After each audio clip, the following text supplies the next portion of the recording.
तुझे ना देखूं तो चैन। Hello guys, welcome to my YouTube channel Rohit Education Point. In this video, I am talking about Croning Penny models. दोस्तों इस video में हम बात करने वाले हैं क्रोनिंग पेनी मॉडल्स के बारे में, जो कि काफी इंपॉर्टेंट टॉपिक होता है। और दोस्तों ये बीएससी थर्ड ईयर के फिजिक्स के सेकंड पेपर का टॉपिक होता है। ठीक, तो दोस्तों देखिए क्रोनिंग पेनी मॉडल्स। तो क्रोनिंग पेनी मॉडल्स यानी कि क्रोनिंग है वो एक साइंटिस्ट का नाम है दोस्तों। ये एक साइंटिस्ट का नाम होता है और दूसरे साइंटिस्ट का नाम होता है पेनी। तो इन दोनों साइंटिस्ट ने मिलकर क्या है, एक इलेक्ट्रॉन के मॉडल को मॉडिफिकेशन किया। ठीक है, एक इलेक्ट्रॉन के मॉडल को मॉडिफिकेशन किया। ठीक है, इन्होंने तब इस टॉपिक का नाम क्या रख दिया गया है, क्रोनिंग पेनी मॉडल्स। ठीक है, तो इन्होंने क्या मतलब किस चीज को एक्सपेरिमेंट किया, इन्होंने ये देखा कि जो इलेक्ट्रॉन होता है वो एक पोटेंशियल वेल से दूसरे पोटेंशियल वेल में जंप करने में कितनी एनर्जी की उसको आवश्यकता होती है।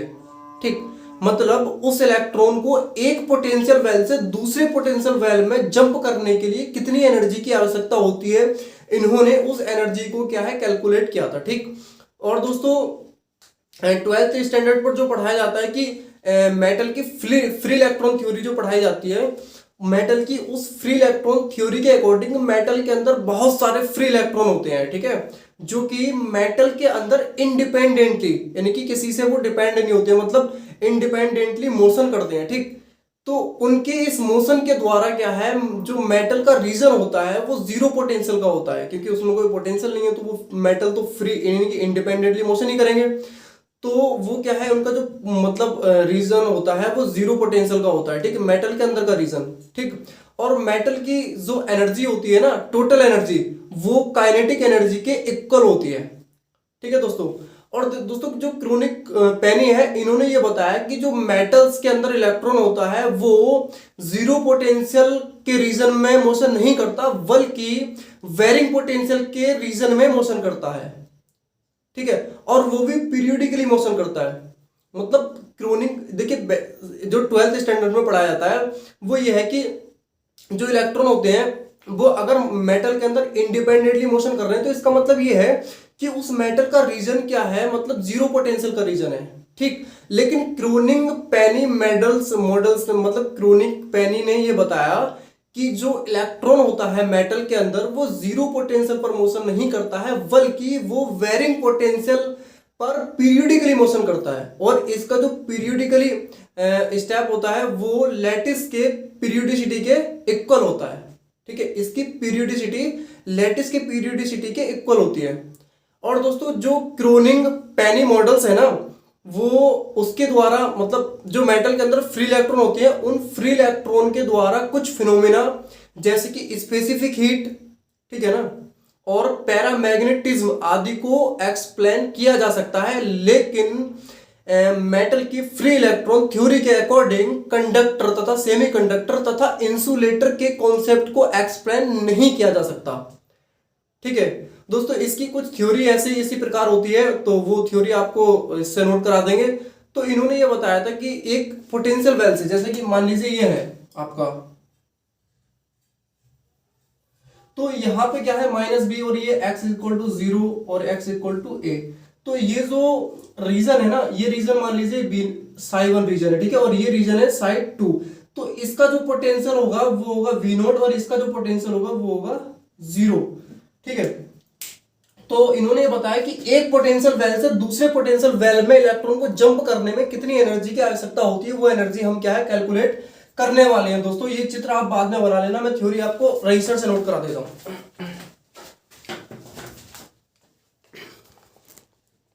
देखिए दोस्तों, हेडिंग का नाम आपको दिख रहा होगा कि क्रोनिंग पेनी मॉडल्स। ठीक है, तो आगे लिखा है कि मेटल की फ्री इलेक्ट्रॉन थ्योरी के अनुसार मेटल में large number of conduction free electron होते हैं जो मेटल में इंडिपेंडेंटली मोशन करते हैं। ठीक है, वही थ्योरी मैंने आपको जो बता रहा था, मेटल में इन फ्री इलेक्ट्रॉन के मोशन के द्वारा, ठीक है, मेटल के अंदर का रीजन जीरो पोटेंशियल का होता है, इलेक्ट्रॉन की टोटल एनर्जी काइनेटिक एनर्जी के इक्वल होती है। ठीक है, वही मैंने आपको बात बताई थी। उसके बाद मैंने आपको बताया कि मेटल की ये फ्री इलेक्ट्रॉन थ्योरी कुछ फिनोमिना जैसे कि स्पेसिफिक हीट, पैरामैग्नेटिज्म आदि को एक्सप्लेन कर सकती है, परंतु ये थ्योरी कंडक्टर तथा इंसुलेटर में डिफरेंस को तथा सेमीकंडक्टर के कॉन्सेप्ट को एक्सप्लेन नहीं कर पाई। आगे लिखा है दोस्तों, क्रोनिग पेनी ने फ्री इलेक्ट्रॉन के मॉडल को मॉडिफिकेशन किया। क्रोनिग पेनी मॉडल के अकॉर्डिंग मेटल में इलेक्ट्रॉन जीरो पोटेंशियल के रीजन में मोशन नहीं करता बल्कि वेरिंग पोटेंशियल के रीजन में मोशन करता है, पीरियोडिकली मोशन करता है, जिसकी पीरियोडिसिटी लैटिस की पीरियोडिसिटी के इक्वल होती है। ठीक है दोस्तों, अब देखिए उसके आगे ये बता रहा है मेटल के अंदर इलेक्ट्रॉन के अलाउड एनर्जी बैंड ज्ञात करने के लिए। ठीक है,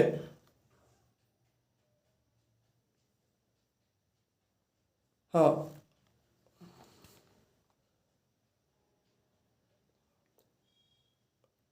दोस्तों ये थ्योरी आप लिख लें पूरी। ठीक है, उसके बाद देखिए आगे लिखा है माना साई वन व साई टू फर्स्ट व सेकंड रीजन के लिए वेव फंक्शन है तथा region zero less than x less than a के लिए पोटेंशियल एनर्जी जीरो है, वही मैंने आपको चित्र बनाया, तथा region minus B less than x less than zero के लिए पोटेंशियल एनर्जी वी नोट है। इन रीजन में के श्रोडिंगर इक्वेशन निम्न होंगे। दोस्तों वो जो मैंने चित्र बनाया आपको वही चित्र आपको ये बनाना है। ठीक है, तो देखिए आगे की कैलकुलेशन क्या आपको बोर्ड पर करा देते हैं। दोस्तों ये चित्र आपने नोट कर लिया होगा, थ्योरी के बाद जस्ट बाद नोट करना है। तो देखिए लॉन्ग टॉपिक होता है तो कहां से स्टार्ट करते हैं, श्रोडिंगर वेव इक्वेशन से। ठीक है, अकॉर्डिंग टू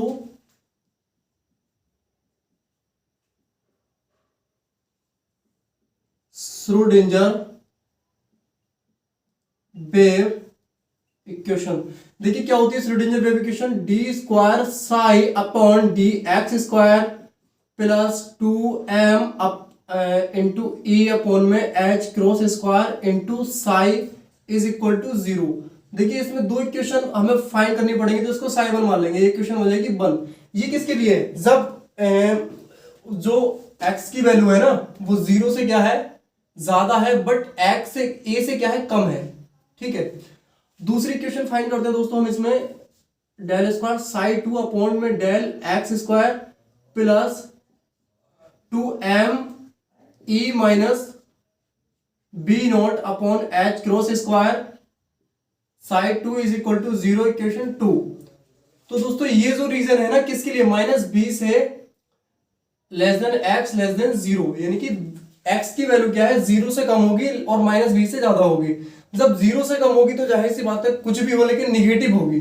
ठीक है, अब देखिए इसमें क्या है, लेटेस्ट कुछ मान लेते हैं, let alpha square is equal to 2m e upon में h क्रॉस स्क्वायर।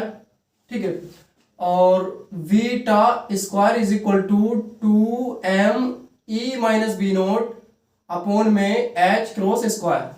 ठीक है, तो ये वैल्यू उसमें पुट कर देते हैं तो ये हो जाता है आपका d square psi one upon में D x square plus alpha square psi one is equal to zero. तो ये क्वेश्चन हो जाती है दोस्तों आपकी 3। उसके बाद D square psi two upon में डी एक्स स्क्वायर प्लस, देखिए अब यहाँ पे क्या करते हैं, यहाँ पे क्या है, ये तो ये किस रीजन के लिए, ये तो जीरो से ज्यादा है और ए से कम है वैल्यू। ठीक है, एक्स की वैल्यू ए से कम है तब। अब यहाँ पे क्या है, माइनस बी से क्या है वैल्यू ज्यादा है बट जीरो से क्या है कम है। जब वैल्यू जीरो से कम है तो यहाँ पे हम निगेटिव यानी कि बीटा जो है माइनस में लेंगे। ठीक है, beta square side two is equal to zero, ये इक्वेशन हो जाएगी आपकी 4। ठीक है दोस्तों, अब देखिए हमें क्या करना होता है इसमें इक्वेशन में, हमें del square psi one upon del x square और del square psi two upon del x square की वैल्यू फाइंड करनी होती है। तो इसकी वैल्यू फाइंड करने के लिए हम क्या करते हैं, अकॉर्डिंग टू, ठीक है, बिलोच थ्योरम, हम दोस्तों बिलोच थ्योरम का यूज करते हैं। ठीक है, तो देखिए बिलोच थ्योरम क्या होती है, अकॉर्डिंग टू बिलोच थ्योरम। तो देखिए बिलोच थ्योरम क्या होती है, psi is equal to u into e की पावर आई के एक्स। ठीक है, तो देखिए इसमें डिफरेंशिएट करके d upon D X is equal to U तो एज इट इज रहेगा। अब e की पावर आई के एक्स का क्या है, इंटीग्रेशन डिफरेंशियल कर लेंगे तो ये हो जाएगा e की power i k x into आई के। ठीक है, अब देखिए हम इसको एज इट इज ऐसे नोट कर देंगे, e की पावर आई के एक्स ऐसे रहेगा। इसका जब डिफरेंशियल कर देंगे तो ये हो जाएगा डी यू अपॉन में डी एक्स। देखिए अगले स्टेप में जब इसको अगेन डिफरेंशियल करेंगे दोस्तों इसका, तो ये हो जाएगा डी स्क्वायर साई अपॉन में D x square is equal to, देखिए इस चीज का डिफरेंशिएट क्या निकल गया है, इस चीज का डिफरेंशिएट ये निकल गया है। तो यहाँ पे क्या हम आई के कॉमन ले लेंगे दोस्तों। अब देखिए यहाँ क्या बचा, u इंटू ई की पावर आई के एक्स। तो u इंटू ई की पावर आई के एक्स ये है, तो इसका डिफरेंशिएट जब ये निकल कर आया तो इसकी जगह क्या है, हम ये पूरी वैल्यू पुट कर देंगे। ठीक है, डिफरेंशिएट कर लो, वही बात है। तो u इंटू ऐसे छोड़ा तो ई की पावर आई के एक्स का गया, तो ये आई के एक्स हो गया। इसमें आई के हमने कॉमन ले लिया। ठीक है, इसका डिफरेंशिएट कर रहे हैं तो इसको छोड़ा, इसका डिफरेंशिएट किया तो ई की power i k x into आई के। ठीक है, अब हम इसको छोड़ेंगे। ठीक है, इसको छोड़ेंगे और इसका करेंगे, तो ई की power i k x as it is और D u upon D x. ठीक है, अगले स्टेप में क्या है, हम इसका डिफरेंशिएट करेंगे तो प्लस ये क्या है, ई की पावर आई के एक्स हमने एज इट इज नोट कर दिया, आई के एक्स। ठीक है, इंटू ये हो जाएगा डी स्क्वायर यू अपॉन में डी एक्स स्क्वायर प्लस, अब डी यू और डी एक्स को एज इट इज नोट कर देंगे। ठीक है, D u upon D x. अब इसका इंटीग्रेशन करेंगे तो दोस्तों ये हो जाएगा ई की power i k x into आई के। ठीक है दोस्तों, डिफरेंशिएट आपको समझ में आया होगा। अब देखिए आगे क्या करते हैं, आगे क्या करते हैं कि हाँ अब इसको आगे लेके चल, देखिए इसमें ऐड कर लेते हैं। तो इसमें क्या है, ये वाली जो टर्म्स है ना और ये वाली जो टर्म्स, ये दोनों सेम है। ठीक है, इनको जोड़ लेते हैं तो क्या लिखेंगे, देखिए D square psi is equal to D x square is equal to, हाँ ये वाली टर्म्स लिख लेंगे सबसे पहले, e की power i k x into d square psi upon, नहीं डी स्क्वायर यू। ठीक है, डी स्क्वायर यू अपॉन में डी एक्स स्क्वायर। ठीक है, उसके बाद टर्म्स दोनों इन दोनों को जोड़ देंगे दोस्तों, तो ये हो जाएगा प्लस टू आई के ए की power i k x into d u upon D x, D u upon D x. उसके बाद दोस्तों इस टर्म्स को लिख लेंगे, तो ये हो जाएगा जब आई की मल्टीप्लाई आई से होगी तो माइनस हो जाएगा। ठीक है, आई स्क्वायर की वैल्यू -1 होती है, तो ये हो जाएगा minus K square into you minus, पहले ई की पावर आई के एक्स लिख लीजिए आगे। ठीक है, ई की power i k x into k square into you. ठीक है, हाँ इज इक्वल टू कुछ नहीं। ठीक है दोस्तों, अब देखिए क्या कर रहे हैं हम कि यहां से, हाँ ये चीज बस इतना निकल के आती है वैल्यू इसकी। ठीक है, अब उसके बाद देखिए दोस्तों क्या करते हैं कि ये जो वैल्यू हमने निकाली है ना, तो ये वैल्यू हम इक्वेशन 3 में पुट कर देते हैं इसकी जगह। ठीक है, फ्रॉम इक्वेशन 3, फ्रॉम इक्वेशन 3। देखिए जब 3 में पुट करेंगे तो यहाँ पे साई 1 है ना, तो हम इसको सपोज दैट साई 1 मान लेते हैं। जब साई 1 इसको करेंगे तो यहाँ u1 कर देंगे, ये u1 हो जाएगा और ये भी u1 हो जाएगा। ठीक है, उसको एज इट इज रहने दो। तो जब इसमें वैल्यू पुट करेंगे तो e की power i k x into d square u upon में D x square plus 2 i k into e की power i k x into d u upon D x minus e की power i k x into k square into u. अब आगे क्या बचेगा, plus alpha square psi 1 plus alpha square. अब दोस्तों देखिए साई 1, यहाँ साई 1 बचा तो इस साई 1 की वैल्यू हम यहां से पुट कर देंगे। कहां से पुट करेंगे, बिलोज थ्योरम से। बिलोज थ्योरम से साई की वैल्यू क्या निकल के आई है, u इंटू ई की पावर आई के एक्स। जब u लेंगे तो यहाँ पे u1 ले लेंगे। ठीक है, u1 साई 1 के लिए ना, तो u1 ले लेंगे सब में, u1 इंटू ई की पावर आई के एक्स। दोस्तों देखिए हाँ ये u1 हो गया, ये भी u1। ठीक है, अब देखिए क्या करेंगे, इज इक्वल टू 0। अब देखिए इसमें यहां से e की पावर आई के एक्स सब में से कॉमन ले लेंगे, तो ये बचेगा आपका d square u1 upon D x square plus, ठीक है 2 i k into D u1 upon में D x minus K square. हाँ दोस्तों यहां से क्या है, देखिए आपका e की पावर आई के एक्स सब में से कॉमन गया। ठीक है, तो अब यहां पे क्या बचेगा, plus alpha square minus K square into u1 is equal to 0। ये u1 बचेगा, कॉमन ले ले दोनों में से। दोस्तों ये इक्वेशन बन जाएगी आपकी कितनी, 5। ये इक्वेशन 5 बन गई। अब दोस्तों इसी प्रकार क्या है, सिमिलरली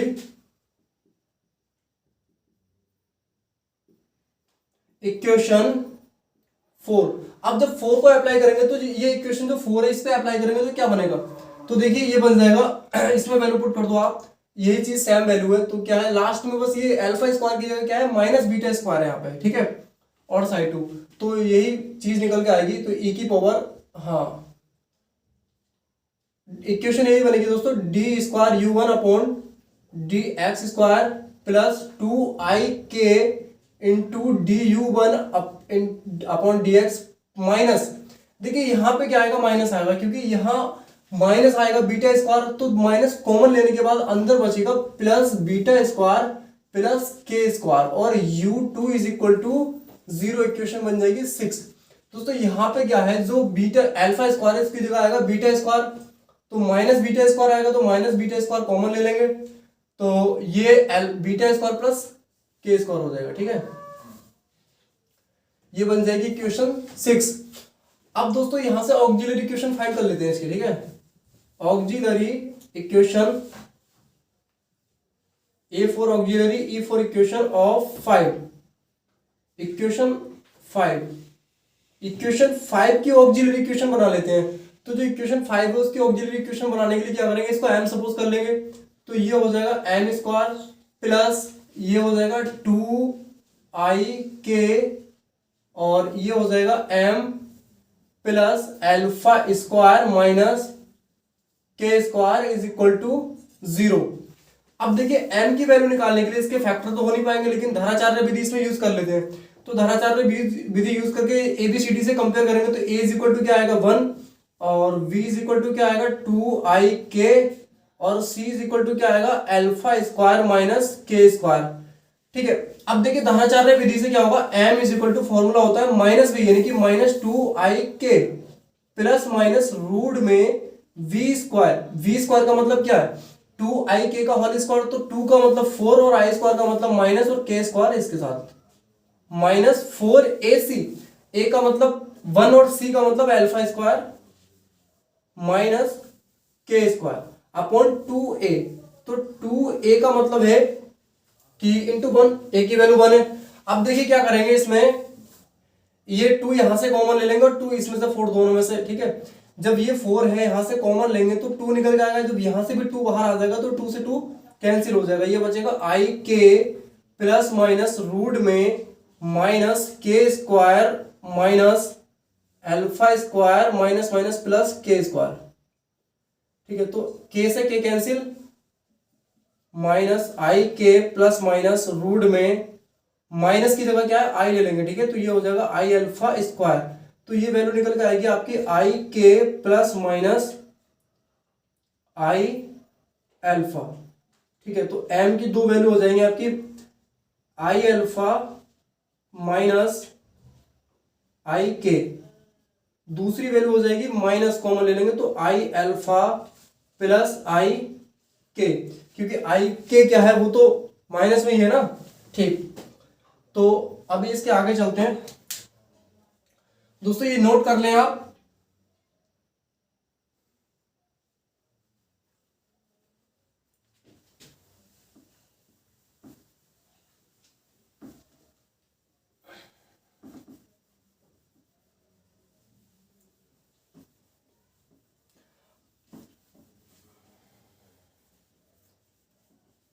अभी देखिए जो हमने m की वैल्यू निकाली है उसी प्रकार हम क्या करेंगे, इक्वेशन 6 की ऑक्सिलरी इक्वेशन बनाएंगे। जब 6 की ऑक्सिलरी इक्वेशन बनाएंगे तो देखिए क्या होगा, यहां से आपकी m की जो वैल्यू निकल के आएंगी m इज इक्वल टू, जब इसको हल करेंगे तो यहाँ पे जो आएगा ना, यहाँ क्या आएगा बीटा स्क्वायर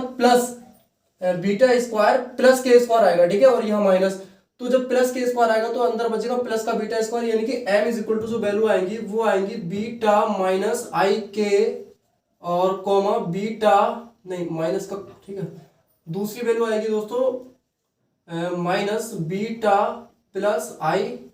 ठीक है, हाँ प्लस माइनस, तो प्लस में लेंगे तो ये माइनस, फिर माइनस में लेंगे। ठीक है दोस्तों, दूसरी इक्वेशन की वैल्यू ये आएगी। ठीक है, तो अब इसमें हम क्या करते हैं, u1 सॉल्विंग इक्वेशन 5 एंड 6। जब 6 और 5 और 6 को सॉल्यूशन करेंगे तो यहाँ पे u की वैल्यू हम निकालेंगे, u1 की वैल्यू a e की पावर i अल्फा माइनस क्या है, अल्फा माइनस के, i यहां से कॉमन ले लेंगे तो अल्फा माइनस के एक्स। ठीक है, प्लस v e की पावर i, ये क्या बनेगा अल्फा प्लस के। ठीक है, इंटू एक्स। अब इसी प्रकार u2 की वैल्यू निकालेंगे, ये इक्वेशन बन जाएगी आपकी 7। देखिए इक्वेशन 6, हाँ इक्वेशन 7 बन जाएगी, तो u2 की वैल्यू निकालेंगे तो इज इक्वल टू b नहीं, b तो वो आ गया c e की पावर क्या बनेगी वहां से, बीटा माइनस आई k x plus D E की पावर माइनस बीटा प्लस आई के एक्स। अब देखिए आई के एक्स बन गए, ठीक है, तो ये क्वेश्चन बन गई आपकी 8। अब बाउंड्री कंडीशन लगा देते हैं दोस्तों, बाउंड्री कंडीशन आर। देखिए बाउंड्री कंडीशन क्या होती है, u1 x is equal to 0 is equal to u1 u2 x is equal to 0। दूसरी हो जाती है D u1 upon D X और x is equal to 0 is equal to D u2 upon D X x is equal to 0। अब इसमें फिर लेते हैं हम u1 x is equal to a पर, ठीक है, तो ये हो जाएगा आपका u2 x is equal to a। उसके बाद डी u1 डी एक्स और x is equal to a और is equal to u2 D u2 upon D X, ये 2 है दोस्तों, ठीक है ना, 2 और x is equal to a। ये बाउंड्री कंडीशन लगा लेते हैं, ठीक है। तो बाउंड्री कंडीशन लगाने के बाद अब इसके आगे चलते हैं। तो दोस्तों ये इक्वेशन हो जाती है 9 और ये इक्वेशन हो जाती है 10 और ये इक्वेशन हो जाती है 11 और ये इक्वेशन हो जाती है 12। तो दोस्तों आप इसको नोट कर लें।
तो दोस्तों आपकी जो इक्वेशन 12 बनी थी, उस इक्वेशन 12 बनने के बाद में क्या है, हम इसमें बाउंड्री कंडीशन को अप्लाई करते हैं, ठीक है।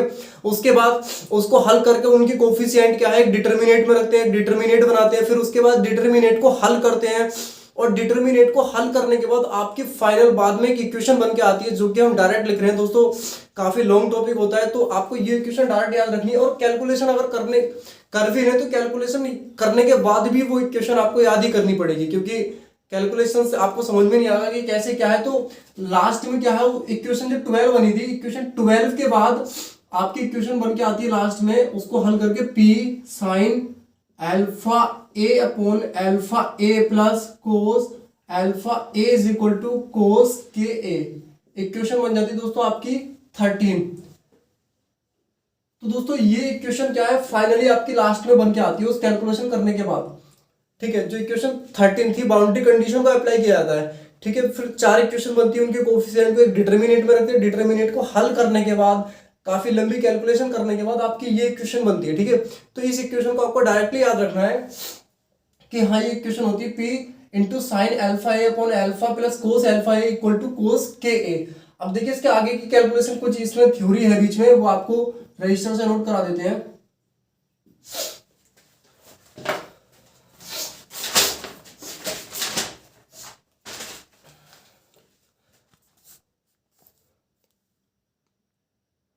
देखिए दोस्तों इसके इक्वेशन के बाद आपकी थ्योरी है, इक्वेशन 17 की जगह 13 कर लें आप।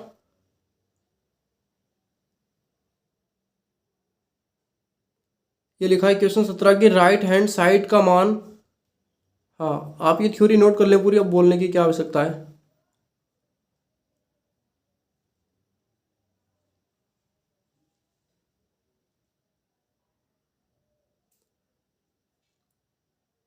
दोस्तों ये थ्योरी आपने नोट कर ली होगी, वीडियो को स्किप करके रोक के आप ये थ्योरी नोट कर लें। अब देखिए दोस्तों इसके आगे की जो कैलकुलेशन होती है, इसमें क्या करते हैं कि ये जो p है ना, p टेंस टू इन्फिनिटी रखते हैं और sine alpha A upon alpha A tends to 0। तो देखिए इसमें क्या होता है फिर sine alpha A upon alpha A is equal to 0, यानी कि साइन अल्फा ए अपॉन में अल्फा ए क्या होता है 0 में चला जाता है। ठीक है, ये हो जाता है 0। ठीक, अब देखिए साइन 0 किसकी वैल्यू होती है, साइन 0 की वैल्यू होती है, तो ये हो जाएगा साइन एन पाई।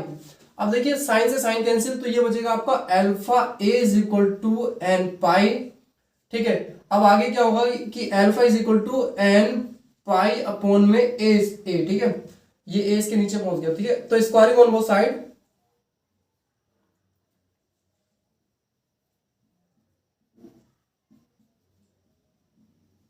दोनों स्क्वायर कर लेंगे, तो ये हो जाएगा आपका alpha square is equal to N square into pi square upon A square. अब देखिए क्या करेंगे अल्फा स्क्वायर, तो दोस्तों अल्फा स्क्वायर की वैल्यू पीछे हमने क्या मानी थी, आपको ध्यान होगा कि अल्फा स्क्वायर की जो वैल्यू मानी थी हमने 2m e upon H cross square, तो ये हो जाएगी 2m e अपॉन में एच क्रॉस स्क्वायर। ठीक है, is equal to N square into pi square upon में ए स्क्वायर। अब देखिए यहां से हमें क्या है, जो E है ना, इस E की वैल्यू फाइंड करनी, E for energy, energy for यानी कि इलेक्ट्रॉन की एनर्जी फाइंड करनी। कौन सी एनर्जी, जो इलेक्ट्रॉन एक पोटेंशियल वेल से दूसरे पोटेंशियल वेल में जंप कर रहा है, तो उसको कितनी एनर्जी की आवश्यकता है, तो वो एनर्जी हम यहाँ फाइंड करने वाले हैं फाइनली। तो दोस्तों ये E इज इक्वल टू क्या हो जाएगा, ये जो H क्रॉस है ये इसके ऊपर पहुंच जाएगा। ठीक है, यहाँ आ जाएगा इसके साथ, तो N square into pi square into H cross square upon में ये जो 2m है ये यहाँ इसके साथ आ जाएगा, तो 2m a स्क्वायर। ठीक है, यानी कि E is equal to N square into pi square into H cross square upon में 2m a स्क्वायर। ठीक है,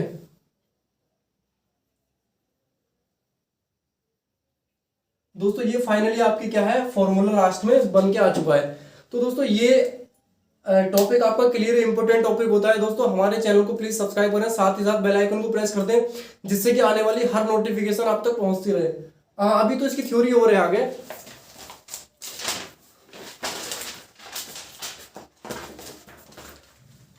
दोस्तों इसका थोड़ा सा और है, देखिए इसमें क्या है, जो फॉर्मूला हमारा लास्ट में बना है उसके आगे लिखा है कि जब P का मान बहुत कम है तब बैरियर स्ट्रेंथ बहुत बड़ा,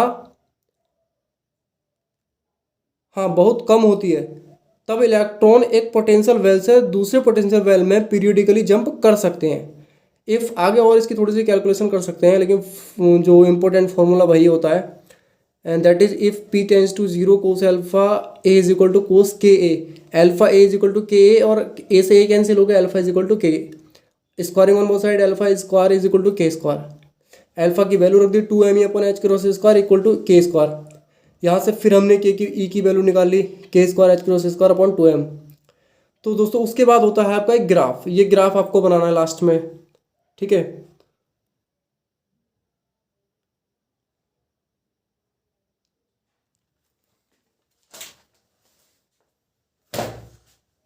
तो मिलते हैं दोस्तों नेक्स्ट वीडियो में, तब तक के लिए धन्यवाद।